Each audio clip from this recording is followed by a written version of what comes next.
All right, Bart, listen to this quote from the guru. I have been going on roofing on-sites over the last handful of months because I see a massive opportunity in being able to leverage AI to solve problems that roofers every single day struggle with. I'm actually taking my own advice because my team is currently working on solving very specific niche problems for roofers. Wait, Lisa, did I just hear that right? A co-founder of a $100 million company is spending her weekends at roofing sites. Is she actually looking for leaks? Or is this just the most elaborate niche down story I've ever heard? It sounds intense, Bart, but honestly, if you're trying to build a $1 million business in 2026, maybe you have to get a little dirt on your boots, or at least pretend to, for the gram. Hustle Happy Hour! What's up, everyone? Welcome to Hustle Happy Hour. This is the podcast where two friends sit down, grab a drink, and react to videos from the internet's favorite entrepreneurship gurus. We're not here to hate, and we're definitely not here to worship. We break down what actually makes sense, what's overhyped, and what might get you into trouble if you follow it blindly. If you've ever watched a guru and thought, wait, is that really true? You're in the right place. So pour a drink, pull up a seat, and let's get into today's hustle. Okay, let's unpack this. It is Thursday, February 5th, 2026. And if you've been looking at your portfolio or, just reading the room lately, you know exactly what the vibe is. Oh, yeah. It's a different world. The party, it's over, the lights are on, the music stopped, and we are all kind of looking around, realizing that the easy money era of the early 2020s has officially left the building. It is a harsh morning after for a lot of people. The zero interest rate policy hangover is. Yeah. It's very real. Seriously, remember 3-4 years ago, you could slap a generic wrapper around a chatbot, call it the future of everything, and raise $1 million on a seed round before lunch. Before lunch, yeah. And that ship hasn't just sailed. I think you said it's been scrapped for parts. It's gone. We're in a much more sober economic landscape now. The dust has settled from that initial AI explosion and, frankly, the disappointment of the GPT-5 and GPT-6 hype cycles. Yeah, that was a big one. And what we are seeing is a return to fundamentals. Capital is expensive again. Investors want cash flow, not just, users. They want profit. They want to see a real business. Which brings us to why we're here today. Because while the tech bros are crying in their kombucha about valuations crashing, there is a quiet class of entrepreneurs who are absolutely cleaning up. They aren't chasing the next open AI. They are not trying to colonize Mars. They are building wealth in industries that most people would describe as aggressively boring. Well, boring is usually just a synonym for low competition. And high margin. And high margin, exactly. So for this deep dive, we are dissecting a breakdown by Natalie Dawson. Now, if you don't know her, she's a co-founder of a $100 million company, Cardone Ventures. So this isn't just some theorist tweeting from a basement. Right, she's in the trenches. She is. And she has identified 6 specific business opportunities that she says are creating millionaires right now in early 2026. And the promise here is what's really interesting. Yeah, what caught my eye is that this isn't about hustle culture. It's not about grinding yourself into a fine powder. It's about specific business models that solve unsexy problems. That is the key distinction. Dawson isn't just listing side hustles for you. She's analyzing the business architecture. Okay, what do you mean by that? She's looking at where the friction points are in the economy, where the margins are protected, and maybe most importantly, where the incumbents are too lazy or too old-fashioned to compete. So we're going to break down her 6 categories. We are. We've got boring AI, hybrid wellness, modern home services, niche social media consulting, sustainable compliance, and pet care. And before you roll your eyes at pet care and think we're talking about dog walking for $5 an hour, just wait. We're talking about something she calls the guilt economy. Which is a brilliant term. It is. But let's start with the big one. The one everyone thinks is either dead or just totally dominated by Google. Let's talk about the pivot to boring AI. Right. So the narrative in 2026, you hear it everywhere, is that AI is done, at least in terms of startups. Yeah, the game's over. And look, if you're trying to build a foundational model, like a new brain for the internet, that is true. You cannot compete with the trillions of dollars that Microsoft and Google and Anthropic have spent. You just can't. So if I'm not Sam Altman and I don't have $1 billion in server credits, am I just out of the game? Not at all. In Yeah. fact, Dawson argues the real money for the little guy, so to speak, is just starting now. Really? Yeah. The opportunity has shifted from the macro, which is building the brain, to the micro, applying the brain. We are talking about hyper-targeted, very specific tools with gross profit margins that can reach 70%. 70%. Okay, hold on. That sounds optimistic. Where's that margin coming from? It comes from the fact that the underlying tech, the API calls to OpenAI or whoever, has become dirt cheap. So the cost to think is low. The cost to think is almost zero. But the value of the specific problem you solve is incredibly high. Okay, let's get specific, because solving problems is way too vague. Give me the case study she uses. The best example Dawson provides is the roofing industry. Roofing. Okay. I'm picturing tar, shingles, and a guy in a truck who never, ever answers his phone. Precisely. That guy in the truck is the opportunity. This is what she calls the technical founder paradox. Technical founder paradox. I like that. The owner of a roofing business is usually a master roofer. He knows how to flash a chimney, he knows structural integrity, all of it. But he is often a terrible business operator. She hates the computer. Hates the computer, hates the CRM, hates the paperwork. He's great at the roof, terrible at the I admin. know this guy. I've tried to hire this guy. We all have. And he's bleeding money because of it. Dawson actually went on roofing on sites, I mean literally climbing ladders, to watch this happen in real time. She climbed on the roof. She did. She found that these guys lose thousands of dollars a week, sometimes a day, simply because they don't follow up on leads. Just don't call people back. A customer calls, asks for a quote. The roofer said, I'll get back to you. Then he gets busy on a job and just never calls back. So the customer just hires the next guy who actually picks up the phone. Exactly. So the opportunity isn't to build a robot that nails shingles. That's the sci-fi stuff. It's to build a boring AI wrapper, a simple software interface that hooks into their phone system. Okay, so what does it do? When a call comes in, maybe the AI answers, it gathers the details. What's your address? What kind of roof issue are you having? It can even use satellite imagery to generate a rough instant quote. And then texts it to the homeowner. Immediately, Okay. while they're still on the phone. The lead is captured, the follow-up is automated. Okay, but playing devil's advocate here, why wouldn't Salesforce or HubSpot just build this? I mean, they're huge. Why is there room for a small entrepreneur?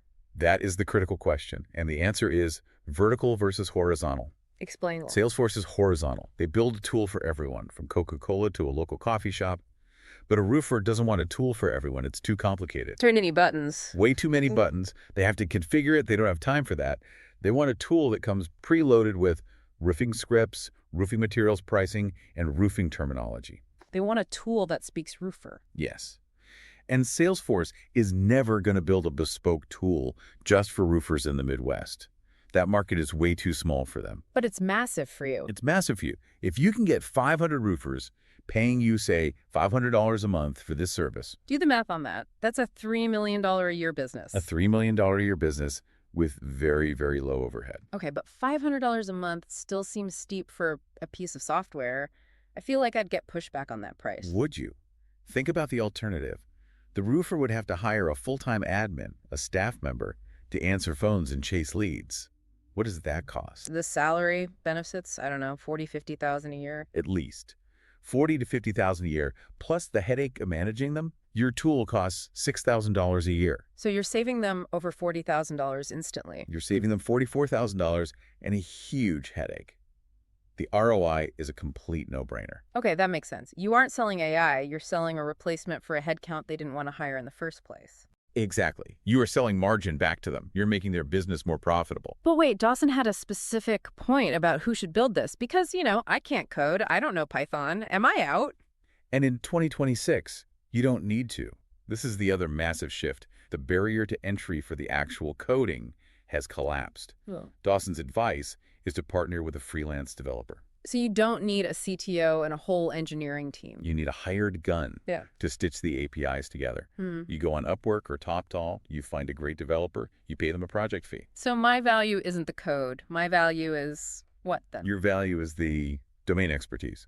Your value is knowing the roofing industry or the plumbing industry or the dental industry well enough to know exactly where the pain is. A developer can write any code you ask them to, but they don't know that roofers hate writing follow-up emails on Tuesday afternoons because that's when they do inventory. If you know the industry friction, you hold the keys to the kingdom. So the action item here is don't look for a cool tech idea. Look for a blue-collar industry you know a little bit about, find the single most annoying thing they hate doing, and pay a developer to automate it. Correct. Find the friction. wrap it in a simple AI interface, and sell it back to them as time savings. That's the playbook. I love that. Okay, let's pivot. We've covered fixing business friction. Now let's talk about fixing human friction, specifically our health. This is the hybrid wellness category. This one is fascinating because it's driven by a massive, massive cultural shift. I mean, think back to the post-pandemic years. What happened to our collective trust in the traditional healthcare system? It cratered. It completely fell apart. I think people felt like, I'm on my own here. If I want to be healthy, I have to figure it out myself. The system isn't going to help me. Exactly. There was a fracture in the institution. People realized that the system is really designed for sick care, not healthcare. Right. It's reactive, not proactive. So now, in 2026, we have this booming demand for agency, for control. People are willing to pay a real premium to feel in control of their own biology. We're seeing 10 to 15% annual growth in this space. But Dawson calls this hybrid wellness clubs. When I hear the word club, I immediately think of Equinox. I think of spending $10 million to build a gym with steam rooms and eucalyptus towels. And that is the trap. You do not want to build a gym. That's the old model. Real estate is expensive, equipment depreciates, staffing is a nightmare. Dawson is talking about a hybrid model that is extremely asset light. How asset light are we talking? We are talking about a starter pack that consists of just 3 things. 1, a curated supplement box. 2, a monthly group Zoom coaching call.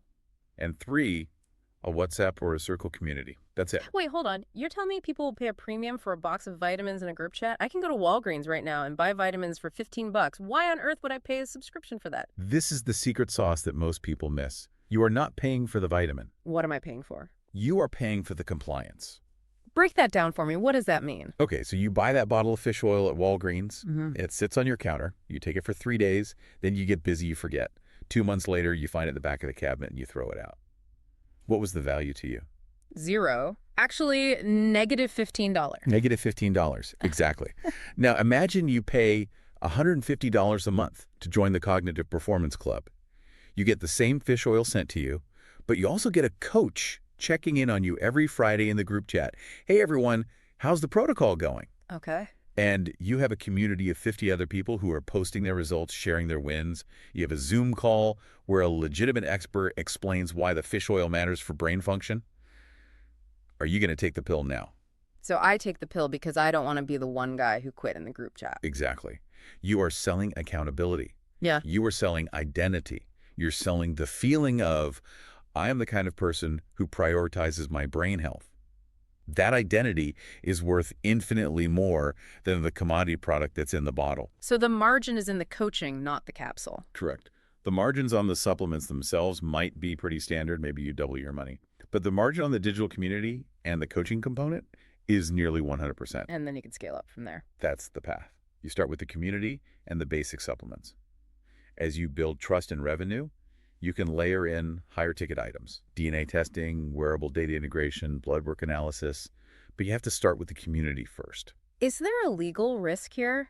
I mean, this feels like a gray area. If I'm giving health advice on a Zoom call, can't I get in trouble? That is a very valid concern, and you have to be extremely careful not to practice medicine without a license. So what's the line? You are a health coach, not a doctor. You focus on lifestyle, on accountability, on education. You don't diagnose. You don't prescribe. You say, here is what the latest research says about magnesium and sleep, not, you need to take this to cure your anxiety. It's a fine but very important line. Got it. So the moat here isn't the product. Anyone can go and white label supplements from a factory. The moat is the community. It's hard to leave a group of friends who are all supporting you on your journey. Exactly. Retention is the name of the game in this model. It's much, much harder to quit a community than it is to just cancel a vitamin subscription on Amazon. Okay, that makes a ton of sense. Let's move to the physical world now, the real economy. We've covered AI and health. Now let's talk about the stuff that actually breaks in our houses. Modernizing unsexy home services. This is, in my personal opinion, the most robust, recession-proof opportunity on the entire list. We're looking at steady 10% annual growth straight through 2030. But let's be real for a second. It's plumbing, it's HVAC, it's pest control. It's not exactly sexy, is it? And that is precisely why it's a goldmine. Because it's not sexy, the smart money ignored it for decades. They all went into software. Right. So you have an entire industry that is dominated by what we call chuck in a truck, meaning a guy who's a Great plumber, a master of this craft, but he runs his entire business out of his glove box. I know this guy too. He relies on word of mouth. He sends paper invoices, eventually. He misses calls all the time because he's under a sink with no reception. So the opportunity is to just be professional. That's it. The opportunity is to be a modern operator. You don't do the plumbing, you run the operations. You buy the laptop, not the wrench. You use Google Ads, Yelp, software like Service Titan. You record your calls for quality assurance and coaching. You run it like a tech company, but your product is fixing toilets. Okay, but here's the pushback I always hear about this business model. Labor. It is impossible to find good plumbers or electricians right now. Everyone says that. So if I start this business, aren't I just going to be fighting a labor shortage war every single day? You are. That is the hard part. That is the main constraint on growth. But that is also why the Phoenix strategy that Dawson mentions is so brilliant. The Phoenix strategy. Break this down, because this felt like a really specific tactical play. So the mistake most people make is they start a plumbing company, they get some traction in their city, and they immediately say, great, let's expand. Let's open a branch in the next state over. World domination. And it kills them. It almost always fails because now your best trucks are driving 2 hours to a job. Your manager can't effectively oversee both sites. Your marketing spend is completely diluted across 2 different markets. So the Phoenix strategy is about aggressive geographic density. Yes. Instead of going wide, you go deep. It means you dominate one single metro area completely. You open 10 to 15 locations or sub-brands, all within Phoenix, for example. You want to be the only name people see when they search for a plumber in that city. But how does that solve the labor problem? That's the real issue. It creates efficiency and, more importantly, leverage. If you have 50 trucks all operating within the Phoenix metro area and one breaks down, you have another one 5 minutes away to pick up the job.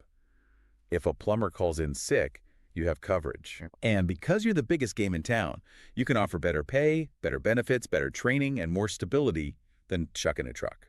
So you attract all the best talent. You become the employer of choice in that specific zip code.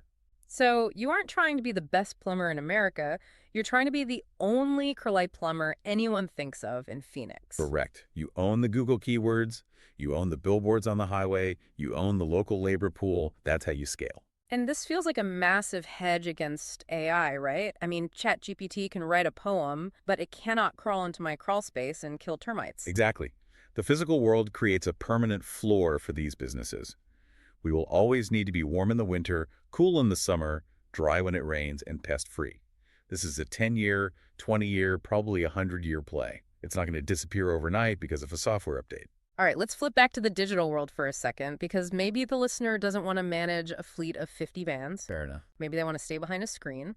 This brings us to the fourth one, the specialist consultant in social media. Now, I have to stop you immediately on this one. If you go out and start a social media agency in 2026, you will fail. I can almost guarantee it. Why? That sounds dramatic. Everybody needs social media. Because generalist agencies are dying. They're a relic. If your pitch is, I do social media for small businesses, you are a commodity. You are competing with millions of freelancers on Upwork who will do it for less. And the margins are terrible. Margins are terrible because every client needs something completely different. One wants TikToks. One wants long-form LinkedIn articles. One wants tweets. You can't systematize it. It's chaos. So what's the pivot? What's the opportunity? The pivot is radical, painful specificity.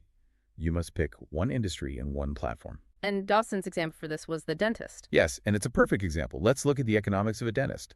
A dentist is a high-net-worth business owner.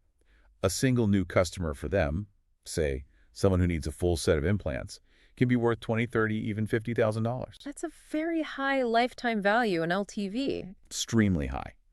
But the dentist is busy drilling teeth all day. They do not want to learn how to edit Instagram reels. They do not want to dance on TikTok. But they desperately need new leads. So you don't pitch content. Never. You pitch revenue. You pitch patients in the chair. You walk in and say, I am an expert in getting new patients from Instagram, specifically for dentists. I don't do real estate agents. I don't do restaurants, just dentists. And because you only do dentists, you can templatize everything. Right. You build a system. Exactly. You know which hashtags work for cosmetic dentistry. You know exactly what the before and after photos should look like. You know the HIPAA compliance rules for medical advertising. You become the go-to expert. And you could charge an $8,000 a month retainer for that expertise. $8,000 a month for Instagram posts. Think about the math from the dentist's perspective. If that $8,000 marketing spend brings them one single new implant patient worth $25,000, what's their return? They've more than tripled their money. They've made a 3x return on their investment. They will happily pay you that $8,000 every single month and never, ever cancel. You are now a profit center, not an expense. That is the key. You aren't a line item they can cut. You're an investment that grows their business. But now compare that to being a generalist agency, charging $2,000 a month to a local coffee shop. Oh, man. The coffee shop has to sell a lot of $4 lattes to cover that $2,000. Thousands of lattes. They're going to be watching their budget like a hawk. They will cancel you in 3 months, guaranteed. That's why you have to pick high-ticket industries. Lawyers, specialized construction, medical aesthetics, industries where one lead pays for your entire year. And you have to pick the right platform for that industry. She had a point about fitness studios. Right. If you try to sell a YouTube ad strategy to a local yoga studio, you're an idiot. It won't work. People don't search for local yoga classes on YouTube. They use Google Maps or they see a sponsored post on Instagram. You have to match the platform to the existing customer behavior. So the takeaway here, niche down until it hurts. Be the TikTok guy for HVAC repair. Be the LinkedIn girl for commercial real estate. The narrower the niche, the higher the fee. It's an inverse relationship. Okay, moving on to number 5. This one sounds the most boring of all on the surface, but it has this weirdly exciting catalyst behind it. Sustainable compliance. This is a classic example of what you might call regulatory arbitrage. The market is growing at a solid 7.7% annually. But the real driver isn't consumer demand. It's not people's conscience, it's the law. So this isn't about saving the turtles, really. No. I mean, theoretically, way upstream it is. But for the business owner you're selling to, it's about avoiding fines and staying in business. We've seen the EU Single-Use Plastic Directive. We've seen the bans in California and New York. Sustainability is no longer a feel-good PR move. It is a legal requirement to operate. So if I own a restaurant chain, I literally cannot buy plastic straws anymore. It's illegal. Correct. And this creates a supply chain shock. When a law like that passes, thousands of businesses suddenly need the same compliant product at the exact same time. They are scrambling. And the opportunity isn't to invent the new eco-friendly straw, right? I don't need to be a chemical engineer with a lab. Please do not try to be. That is a huge mistake. Developing new bioplastics takes years and millions of dollars in R&D. The real opportunity is in distribution. Be the middleman. So I'm the guy who finds the compliant paper straws in Vietnam and sells them to the restaurant chains in New York. Yes. You're in sourcing and distribution. You are selling a compliance headache solution. You knock on the door of a procurement manager and you say, I know the law just changed. I know you're panicked. Here's a truck full of certified compostable cutlery that meets the new state code 12345. Sign here and your problem is solved. That is an incredibly powerful sales pitch. Sign here or get fined into oblivion. It cuts through all the noise. But there is a risk here that we should definitely mention. Which is regulatory uncertainty. What if the law gets repealed by a new administration? What if the deadline gets pushed back a year? We saw this happen with some of the EV mandates. If you build your entire business solely on one specific regulation, a stroke of a pen in the state capitol can wipe you out. So you need to diversify. Don't just bet on straws. Bet on the trend of compliance itself. Exactly. Bet on the broad, irreversible shift towards sustainable packaging. That train has already left the station. But yes, stay agile. You're a trader in this scenario, not a manufacturer. You have to be able to pivot. Okay, we are down to the final one. Number 6. And honestly, this is the one that personally drains my bank account the most. The guilt economy of pet care. I love this term she uses, guilt economy. It just perfectly captures the core psychology of the modern pet owner. It really does. I'll be working, I look over at my dog, he looks bored, and suddenly I'm on Amazon buying a $50 smartphone that I know he'll ignore. And you are not alone. The data on this is staggering. In the 2008 financial crisis, when the entire world economy was collapsing, pet spending in the U.S. actually rose by 5%. That's insane. And then in 2020, During the pandemic, it rose 16%. People cut their own gym memberships, they cut their dining out budget, but they refused to downgrade from the premium, grain-free dog food. We humanize our pets. They aren't animals anymore. They're fur babies. They are. And because of that, we feel tremendous crushing guilt when we aren't with them or when we're working and can't give them attention. So the business opportunity is to sell products and services that alleviate that guilt. Precisely. It's not just selling dog food anymore. It's selling peace of mind to the owner. Okay, give me some examples that go beyond just dog walking. Think about the anxious owner demographic. We are seeing a boom in high-end dog hotels that offer 24/7 live streaming cameras in the kennels. I've used one of those. I was literally in Tokyo for work, waking up at 3 a.m. my time to check the camera and make sure my dog was sleeping okay. And I'm going to guess that hotel charged a significant premium for that feature. Oh, massive. It was double the normal rate of a regular kennel. And you paid it happily, Yeah. without a second thought, because it bought you emotional relief from your anxiety. That is where the margin is. Margins in these premium pet services can hit 25% to 30%, which is very high for a service business. What about the tech side? Things like smart collars. That's a huge growth area. Collars that track heart rate, sleep quality, activity levels. It's basically a Fitbit for Fido. But again, the value proposition isn't really for the dog, it's for the human. It answers the questions, is my dog getting enough exercise? Is he healthy while I'm at work? It's anxiety reduction as a service. And the barrier to entry here seems incredibly low. Extremely low. You don't need a medical degree. You don't need a massive warehouse full of inventory. You could start a niche pet service like, say, guided hiking adventures for high-energy city breeds tomorrow with just a van and some insurance. Hiking adventures for dogs. That's brilliant. You take the dog out for 4 hours. The owner gets to work in peace without the dog barking during their Zoom call. And the dog comes home tired and happy. You've solved the dog's problem, which is boredom and energy, and you've solved the owner's problem, which is guilt and distraction. It's a perfect win-win. So we've covered 6 incredibly diverse areas. Let's just recap them. 1, we had boring AI like the roofing software wrappers. 2, hybrid wellness, which is community, not just vitamins. 3, modern home service ops using that Phoenix strategy. 4, niche social media, so Instagram for dentists. 5, sustainable compliance, selling safety from government fines. 6, and finally, pet care, or the guilt economy. It is quite the spread, from software to dog walking. It is. But I want to tie this all together because on the surface, these seem completely random, but they're not. What is the common DNA that these 6 business models share? Yeah, that's the most important question. If we synthesize all of this, there are 3 clear patterns that connect every single one of them. First, they all prioritize recurring revenue. Subscriptions, service contracts, repeat usage. You are not hunting for a brand new customer every single day.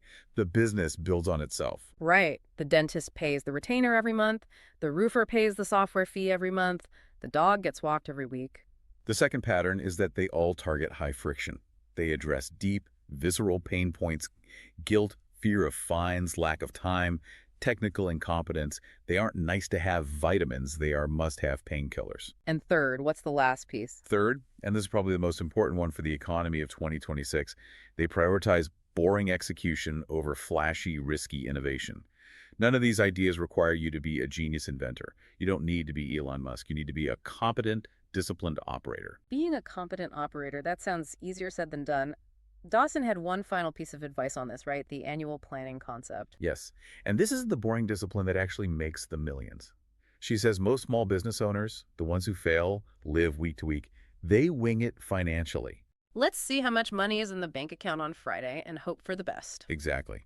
The ones who win, the ones who successfully scale these boring businesses, they sit down in December, or right now in February, and they map out the entire year. Revenue targets per month, expense ratios, hiring maps, marketing spend. They treat it like a machine, not a hobby. It's the difference between just driving around looking for a parking spot and having a reserved space waiting for you every morning. That is a perfect analogy. You're operating with intent. So final thought for the listener. Why now? Why is this the playbook for February 2026? Because the easy money is gone. The hype economy has crashed and burned. We are back to the real economy. And in the real economy, the markets are fragmented. The competition, the smart money, is still looking for the next shiny object, while the real durable wealth is hiding in the plumbing, in the compliance paperwork, and in the dog hotels. It's time to get your hands dirty. Or at least build a system for someone else who's getting their hands dirty. Precisely. The value is in the execution. So here's my challenge to you, the listener.